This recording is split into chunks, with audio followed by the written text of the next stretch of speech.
Hello everyone, and welcome back to the Cozy Corner. My name is Lee, and this is my library. So grab a mug of something yummy and settle in for some talk of books. Oh, remember how I said in my last video that the spring really sucked? Well, today, on the first official day of summer, I have the virus. It has finally hit my household, and I am the current recipient and owner of it. Ugh. I tell you what though, I am grateful for modern medicine because I know that had I not been vaccinated, it would be much worse than this. So I am very grateful that I did not get the vid until now. Even so, I feel awful. I have had a fever for the past couple days. A lot of chest congestion. It's finally moving up into my nose, which is a good thing, which means it's up and out. That's what you want the viruses to do. So anyway, it's just been a whopping first half of the year. And you know, even though I am ill with the plague, I thought what a better time to do the mid-year book freakout tag, because you know, nothing's gone according to plan this year. And I will tell you what, because I don't want to be an entire Debbie Downer for most of this video, that is an okay thing sometimes when, you know, you plan your life and you have goals for what you want for the year, and it turns out that you can't achieve any of them because life just throws you a curveball. You know, that's the part of having faith, is that what's best will eventually happen. So even though it's painful in the moment, something much better is waiting for you on the other side of the hard stuff. So I am very glad that actually some of the good stuff has happened via the books that I have read. I've read some whoppers already this year, which is great. Read some not so great ones, but for the most part, it has been a wholly positive experience. And I'm very excited to talk about the books that I have read and focus in on some that I'm hoping to read before the end of the year. We'll see. Anyway, let's get into these questions. Literally everyone does the mid-year book freakout tag. I have loved watching people's videos about this, so I will of course leave the questions in the description of the video, as does everyone. Please let me know whether you have read any of the books that I have read, your thoughts on them, or if you want to answer the questions yourself, leave them down in the comments. I want to know. Alright, let's get into it. The first question is the best book I have read so far in 2022. And, you know, it was a big struggle not to put this particular book for every positive question in this tag. That book is A Court of Mist and Fury by Sarah J. Maas. It blew my mind. I was not expecting it to be as good as it was. This book was so good. It was so good. It was the first 5-star. I think it's currently the only 5-star I've given of 2022. Many a 4-star, but this I think was the first and only 5-star so far. It blew my mind. I was emotional. I was on pins and needles. I didn't know what was going to happen. It was just so good. And I don't know if any of her other books will be as good as that, because I was so emotionally invested in that series. And I was a little skeptical. I don't think I've ever mentioned this in the vlogs. By the way, if you haven't seen the vlog of me watching that or reading that for the first time, I'll link it somewhere. I didn't mention this at the start of me reading this series, but I was kind of skeptical about reading these books because they had such a following and such a hype around them that I didn't want to read them, because I didn't know if, you know, my perception of these books based on what other people were saying would skew how I read them. But boy, was I wrong. It was so good. Beautiful world building, very visceral characters. I love the combination of fantasy and romance. It was just so good. And, you know, it just goes to show that whatever your story is, however wholly original, no matter what anyone says, it's good if you like it. And it's good if you get something out of it. And boy, did I get many a thing out of that. So, the second question is the best sequel I have read so far. I wanted to put this, again, for A Court of Mist and Fury, because when I read ACOTAR, I had major issues with the ending, which is why I didn't get a 5-star. But ACOMAF fully redeemed it and answered all those questions, and it was such a solid sequel. but I didn't want to put that for 2 questions in a row because I don't want to be that girl. Anyway, the same situation happened a little later in the year, just last month actually, and that is The Queen of Attolia by Megan Whalen Turner. This is the sequel to The Thief. I read The Thief and I didn't really like it. I think I gave it like 2 out of 5 stars. It was enjoyable but not moving. This is a series that's very Greco-Roman in inspiration, and basically the thief is all about Eugenides, who famously can steal anything. And so he is taken out of prison by an enemy country to steal this particular stone of the gods that whichever ruler possesses that stone is clearly the ruler of this whole area in the world. And so that story, which was relatively short, it was more of a novella, told the story of him finding this particular thing, and I didn't like it. I think it was a lot of scene description and world building without a lot of action or storyline to balance it out. There were a few plot twists in here that weren't very cohesive, at least to me, for the rest of the story. So I was a little cautious to read the sequel, but then I read it and it was a million times better. It was twice the size, so there was room for that, that story building. But the second book focuses particularly on the Queen of Attolia, which is a neighboring country from the country that Eugenides is from. And the Queen of Attolia actually cuts off Eugenides' hand. And so Eugenides is a thief, obviously, and needs both his hands. And so he has to wrestle with the fact that his livelihood has been stolen from him by the person that he's also in love with. And it's an odd story. And the more I've read of this series, I'm on book 4 now, the more I've read of this series, the more I realize that this is just Megan Whalen Turner's version of writing, or way of writing plot twists. They come kind of out of the blue and then go back and back up the plot twists, which can be kind of jarring, because at least for me, I want those sort of red herrings or dropped hints for the plot twist to be already present, so they're already in my subconscious, and you don't have to go back and prove necessarily that, yes, I'm going to justify why I'm making this decision. I don't necessarily think that's the best way of storytelling. That's my own personal opinion. However, the way she did it, then once you get used to it, it works, and it leads to a very interesting method of storytelling, because you're never quite sure the truth of what's happening, because you know that she will probably reveal something later that completely negates what just happened. So anyway, The Queen of Attolia, I think, was a much better written book than the first one. Again, this is just my own opinion, but it did the same thing. It justified the world, had a better storytelling element to it. The characters were much more alive and present in the story, and it was very good. I rated it very highly, and then the third one was even better. So I love that it's rare that you can say the sequel was better than the first book. But in both cases, the second and the third one in the Thief series were very good. Okay, so the next question is a new release or new releases that you want to read. And one of the ones that came across my path a while ago was The Maid by Nita Prose. This has been madly checked out at the library where I work. A lot of people like it. We've sent it out a lot for ILL. I've heard wonderful things about it, but it follows the story of a maid, I can't remember her name off the top of my head, who works in this massive hotel, and she's kind of a nobody until she stumbles across this very rich man in his hotel room who is murdered. And so she and a bunch of unlikely friends help her solve this case, and it just sounds so good. I don't know why, but when I first heard of this book, it gave me very much like Eloise at the Plaza vibes mixed with a murder mystery. Because I love the idea of running around a hotel and just the ant colony vibe that comes from the inner workings of a hotel. I find it fascinating. Anyway, I've heard nothing but good reviews of that book, and I really, really, really, really, really want to read it.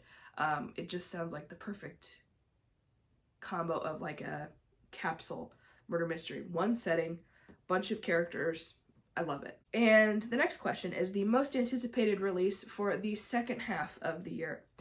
And this one I only heard of just a couple weeks ago, perfectly in time for this video. And that is the Witches of Moonshyne Manor. Oh, what's her name? Oh, by Bianca Marais. This book has been described to me as Golden Girls meets The House by the Cerulean Sea. I mean, that just sounds so good. I have not read The House by the Cerulean Sea, but I've heard rave reviews, and I love the Golden Girls. R.I.P. Betty White. But it just sounds so good. So I think there's 5 octogenarian witches whose house or building is being threatened to be torn down by the mob. And I think they're waiting for Ruby or Rose or something like that, who's a daughter or someone a child they looked after, to come back because she's their rescuer for this particular situation. It sounds like the perfect combination of witchiness, Halloween vibes, mob bosses, and humor. It just sounds so good. Yeah. Again, if it's in the second half of the year, will probably pick it up in the fall at some point because, you know, Halloween is my favorite holiday and I love witchy things. So there we go. The next one is probably going to be my most opinionated one I've got on this list, and that is the biggest disappointment of the year so far. And that 100% is Milk Fed by Melissa Broder. I detested this book. I went into it thinking that it was going to be really good, and then about a third of the way into it, I'm like, no, it's awful. I really, really did not like it. It follows the story of, I can't even remember her name because I've blocked most of it out of my memory. What was her name? Rachel. I think her name was Rachel. Anyway, Rachel is a non-practicing Jew who grew up in a calorie-restrictive family. Or her mother made her practice calorie restriction. So she has very unhealthy body image, very unhealthy eating habits, and and is also gay. Forgot that part. That's an important part of the story.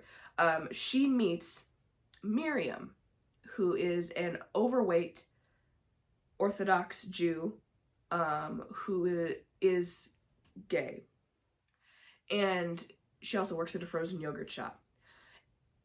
What would have been a really cute, really redemptive, LGBTQ positive,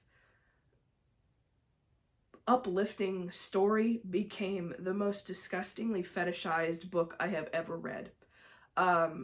It fetishized overweight girls, or plus-size people in general. It fetishized the feeding habit. It made overeating or binge eating seem like something desirable. Massively queer baiting, not necessarily promoting the positivity of returning to faith, but making it seem like a negative thing that makes people worse. It just did not, it failed on every count. And this seems to happen to a lot of the books where I become disappointed because I think so many books have the capability of being amazing and to reach to very specific parts of humanity that need representation in books. And when they don't do that, it becomes such a big disappointment, whether it's bad writing, your generalized opinions, you are prejudiced, what have you. They turn into be very unhealthy things to read. And I was so disappointed because, like I said, it was a brilliant concept. It just seemed half finished and not very healthy nor respectful, or it made me feel gross when I finished the book. I'm like, that was gross. I didn't like it. Okay, the biggest surprise is the next one. The biggest surprise of 2022. I had a few where I was pleasantly surprised. A contender for this was The Peculiar Miracles of Antoinette Martin, which was magical realism. I don't like magical realism, I've discovered, or I have a hard time reading it. That was actually a really beautiful magical realism book that I really enjoyed.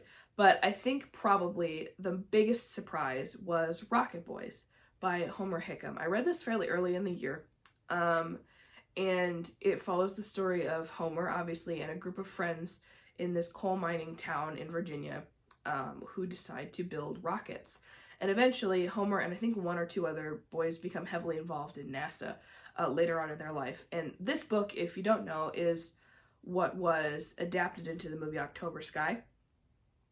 So this is his childhood memoir of his fascination with rockets. And I think ultimately what was most surprising to me were two things about this book. One, that it is a memoir. And a lot of memoirs ride that 3-star line for me. But I gave this one 4 stars because it was really good. And it was a really good childhood memoir.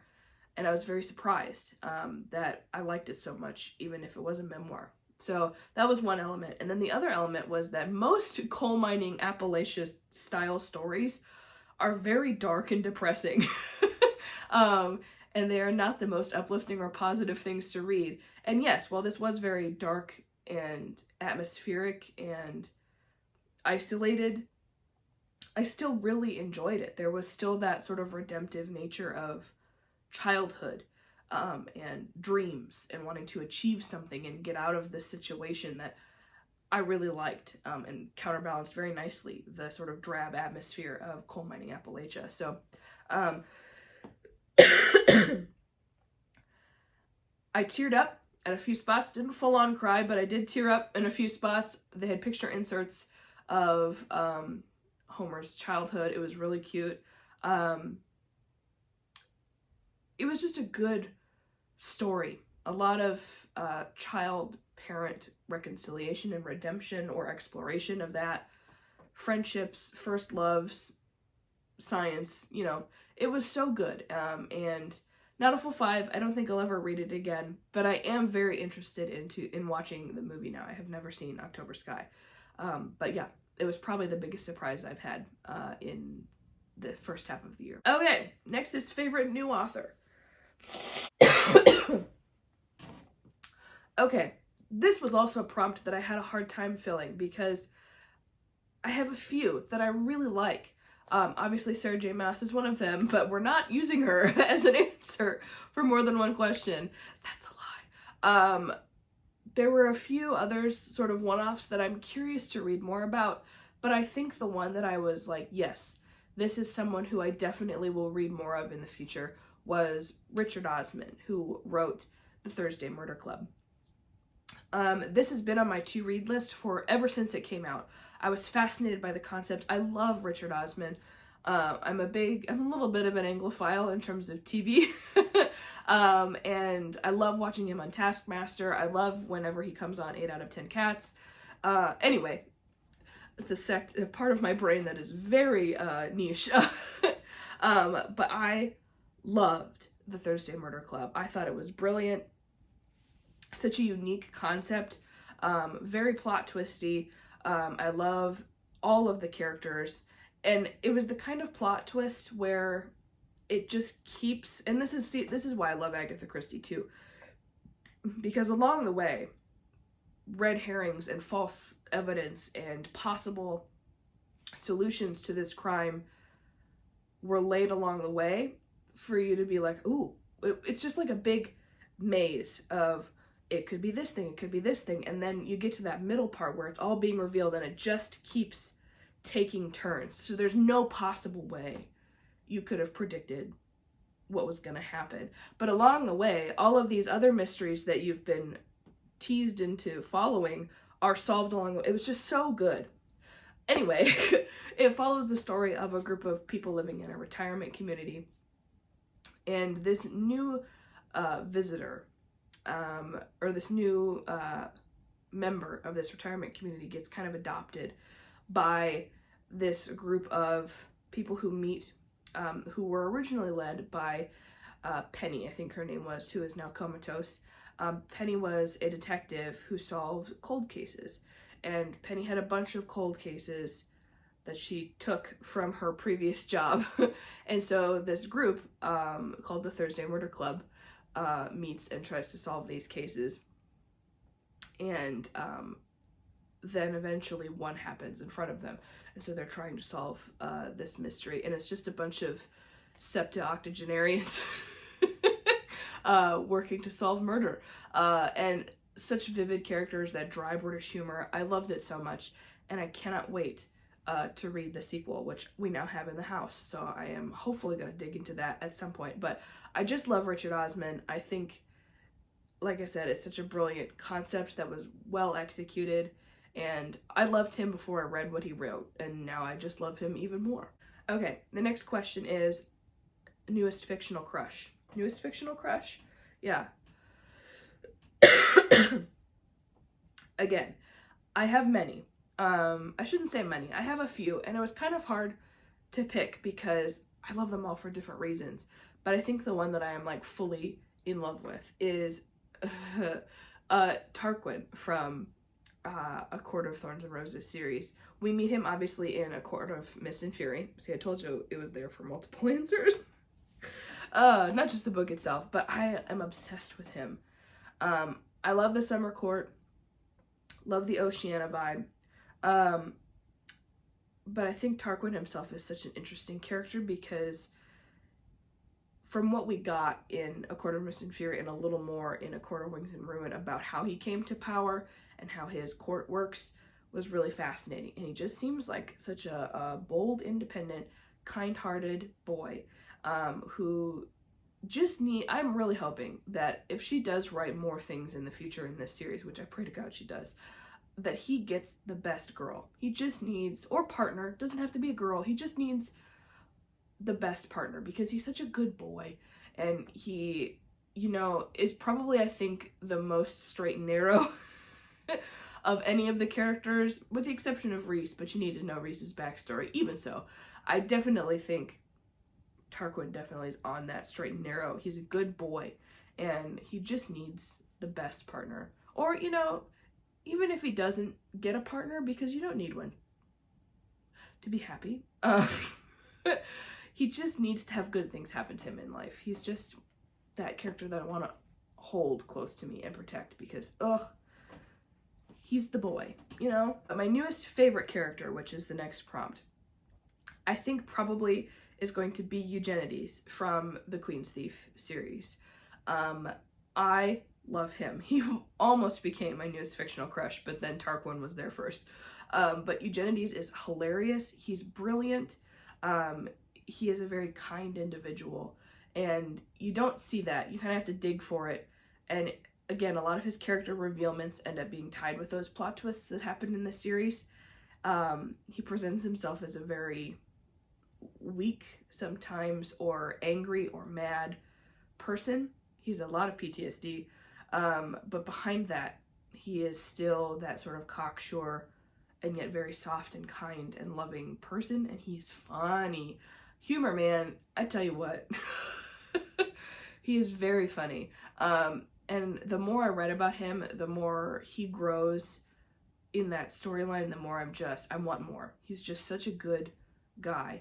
And, you know, I like it when male characters in particular get both sides, right? You see the tortured, emotional side that doesn't come to the surface as much because you get to sink your teeth into it of these are the actual problems he has, and it's great when you see those characters who allow him to be himself, but then, you know, you also get the funny, lighthearted, a little more cocky side too. It's a good balance.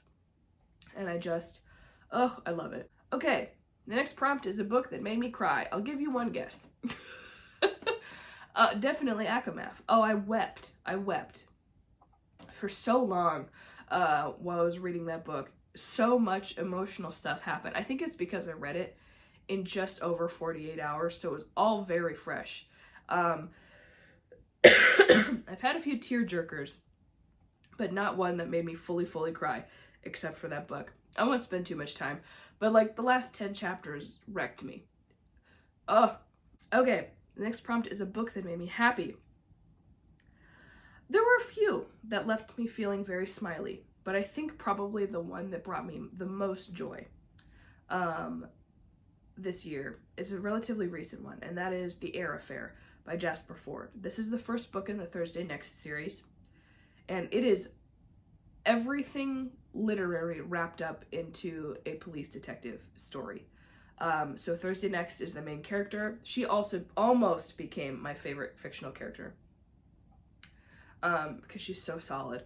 But basically, Thursday Next works for this group called the Literatech division in Spec Ops, in this kind of parallel universe 1980s Wales.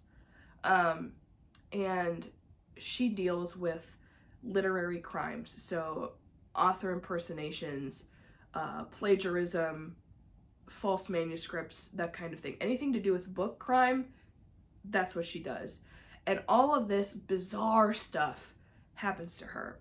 Basically, the main storyline is that Archeron Hades, who is the villain in this book, has developed the ability to travel into books, and so he kidnaps Jane Eyre.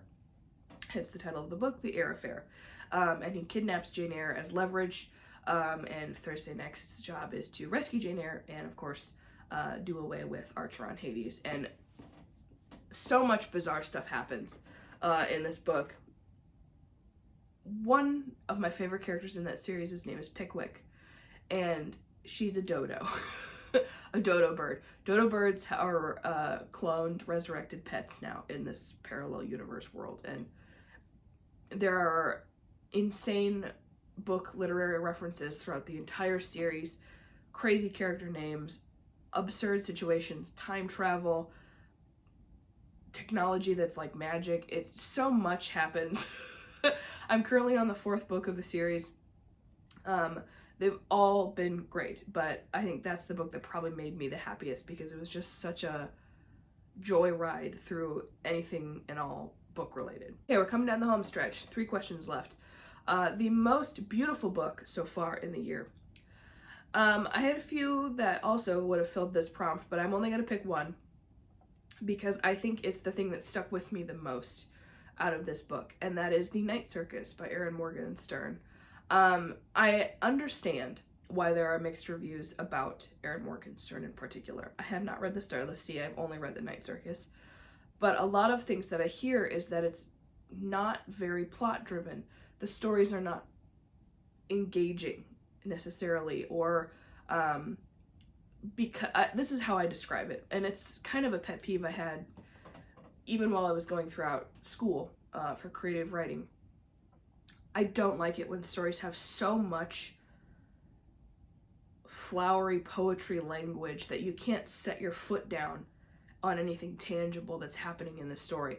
I thought, and to be fully fair to this book, the storyline was really good. It's interesting, about a magic circus that appears and disappears randomly, about people who become obsessed with the circus and want to join the circus family, about all the characters that live in the circus.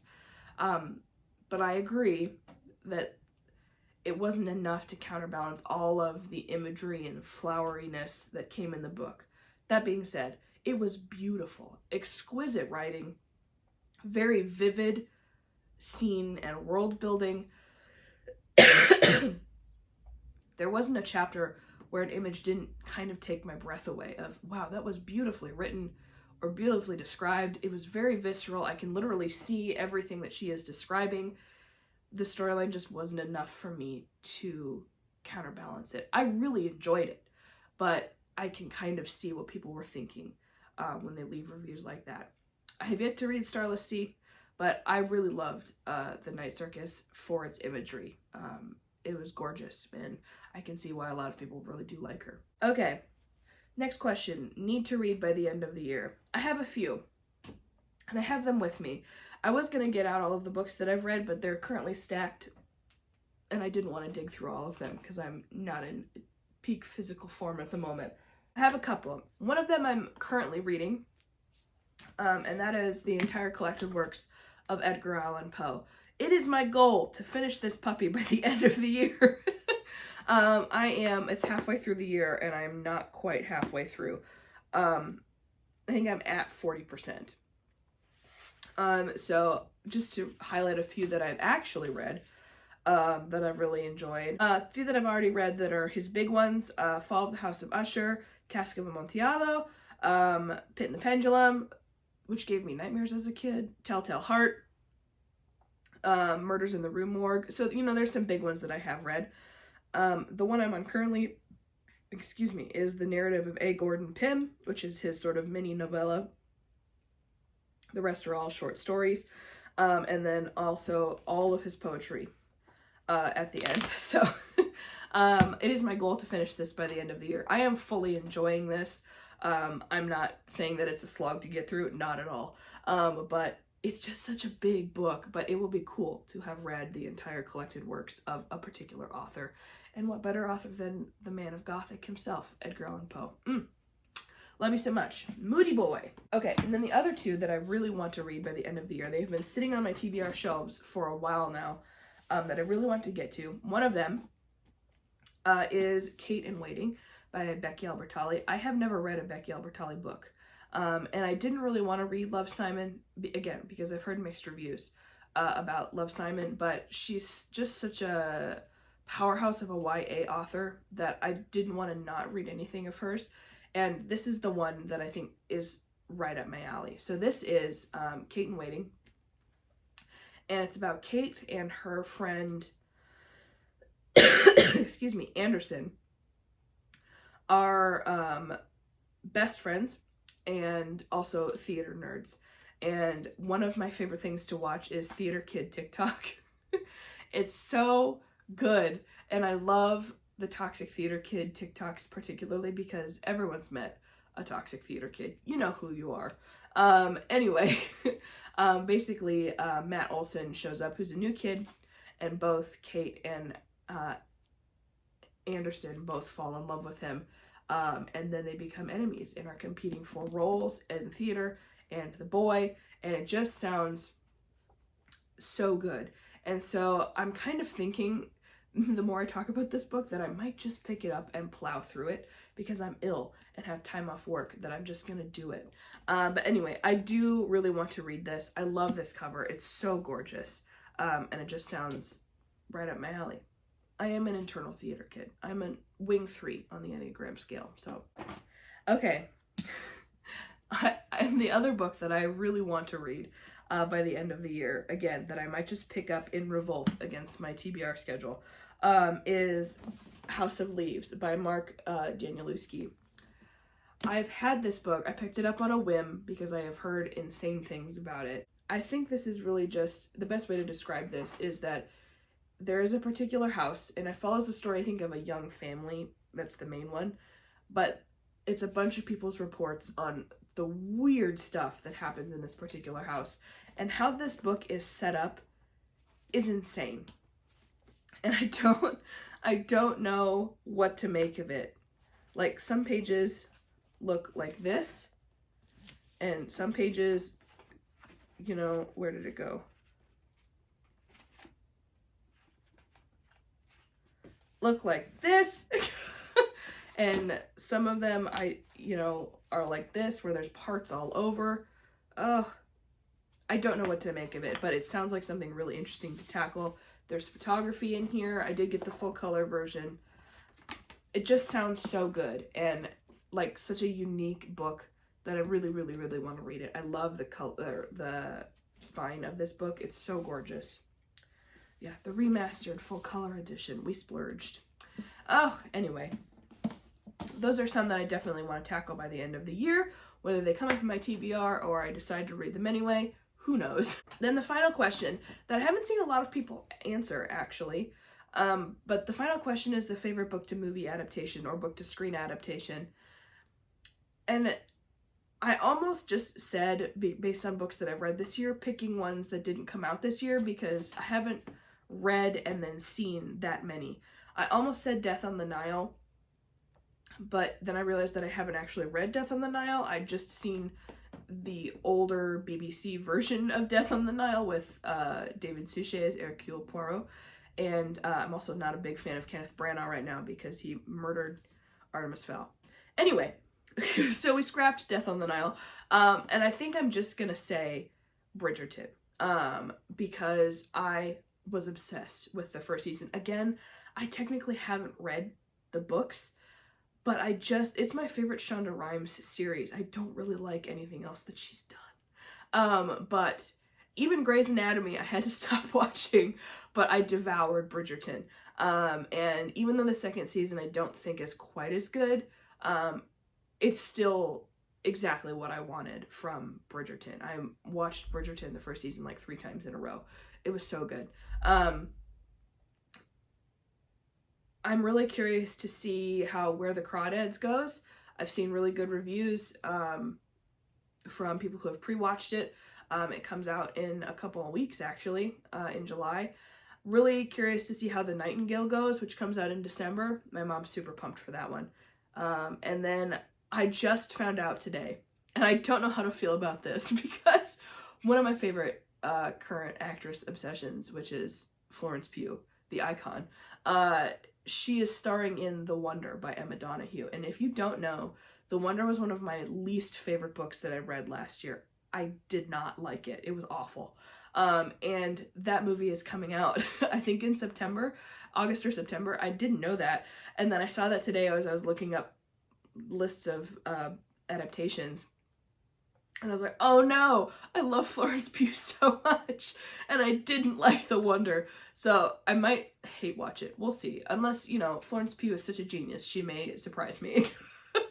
Oh, anyway. So that's my final question. Those are all the questions for the mid-year book freakout tag. I'm actually not freaking out because, like I said, I stopped assigning myself books.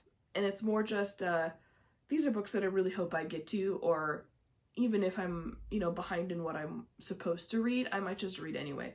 Because, you know, whatever. We've removed the stress element of reading, and it's just for fun. So, anyway, it's been a really good reading year so far. I've been very pleasantly surprised by some of the gems I have come across.